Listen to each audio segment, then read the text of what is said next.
سلام دوستان عزیز، خوش آمدید به کانال فارسی بیوتی. امروز میخوایم 6 ریمل معروف و پرفروش را به شما معرفی بگیرم تا راحت تر انتخاب کنید. اول میریم سراغ ریمل میبل نیویورک بلوم اکسپرس فالش وپرین واترپروف. این ریمل حجم موژه را خیلی خوب زیاد میکنه و حالت موژه مصنوعی را میده. ضد آب است و اصلا زیر چشم پخش نمیشه. من خودم استفاده کردم تا وقتی با پاک کننده آرایش پاک نکنی نمیره. برای کسانی که ریمل ماندگار میخواین خیلی انتخاب خوبی است و قیمتش حدود 9 یورو و 99 سنت است و به نظر من ارزش خرید داره. ریمل دوم میبل نیویورک بلوم اکسپرس دیکلوسال است. این ریمل با یک بار زدن حجم زیادی میدهد. رنگش خیلی مشکی است و موژه ها را پرتر و بلندتر نشان میده. برای استفاده روزانه و مهمانی ها مناسب است. قیمتش حدود 7 یورو و 99 سنت است و انتخاب اقتصادی خوبی است. ریمل سوم میبل نیویورک لش اسنشیال است. این ریمل موژه ها را جدا میکنه و مرتب نشان میده. اگه دوزاری موژه ها طبیعی ولی خوش حالت باشه این مدل خیلی خوب است. برای استفاده روزانه انتخاب مناسب است. قیمتش حدود 9 یورو و 99 سنت است و کیفیت خوبی دارد. ریمل چهارم لوریال پاریس پارادایس پکتیل است. ریمل هم طول میدهد و هم حجم بدونی که موژه ها را به هم بچسبانه. خیلی سبک است و چشم را خسته نمیکنه. برای چشمای اساس مناسب است. قیمتش حدود 9 یورو و 99 سنت است و ارزش خرید دارد. ریمل پنجم لوریال پاریس لش پارادایس واترپروف است. ضد آب است و ماندگاری خیلی خوب داره.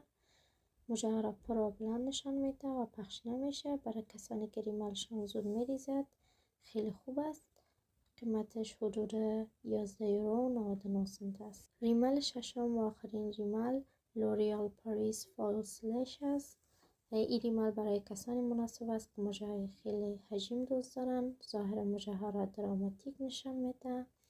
برای مهمانی و آرایش شب انتخاب خوبی است. قیمتش حدود 13 یورو و 99 سنت است. در کل اگر ریمل ضد آب میخواهید مدل های واترپروف عالی هستند. اگر قیمت مناسب میخواهید میبل کلوسال انتخاب خوبی هستند و اگر کیفیت بالا میخواهید ریمل های لوریال خیلی خوب هستند. و فراموش نکنید ریمل فقط ظاهر موژه ها را زیبا نمیکنه بلکه موژه ها را مرتب و حجم و خوش حالت هم نگاه میکنه و هر محصولی که امروز دیدید ویژگی خاص خودش را داره و بسته به سلیقه نیاز و سبک زندگی شما میتونه داشته باشه و بهترین انتخاب شما باشه. مهم این است که ریملی که پیدا میکنید برایتان راحت و مطمئن باشه و موژه‌هایتان را سالم داشته باشه. در ویدیوهای بعدی میتونم نکات روش صحیح استفاده از ریمل ها، مراقبت از موژه ها و معرفی محصولات جدید فروشگاه ها را هم به شما نشان بدهم تا راحت تر و حرفه‌ای تر انتخاب کنید. همچنین میتونم ویدیوهای درباره محصولات بهداشتی، شوینده ها و آرایشی دیگر فروشگاه ها هم بسازم تا خانم ها به راحتی بدانند چه چیزی مناسبشان است. لطفاً تجربه و نظرش خودتان را در کامنت ها بنویسید و بگویید کدام محصول یا ریمل را بیشتر دوست داشتید و دوست دارید ویدیوهای بعدی درباره چه چیزی باشد.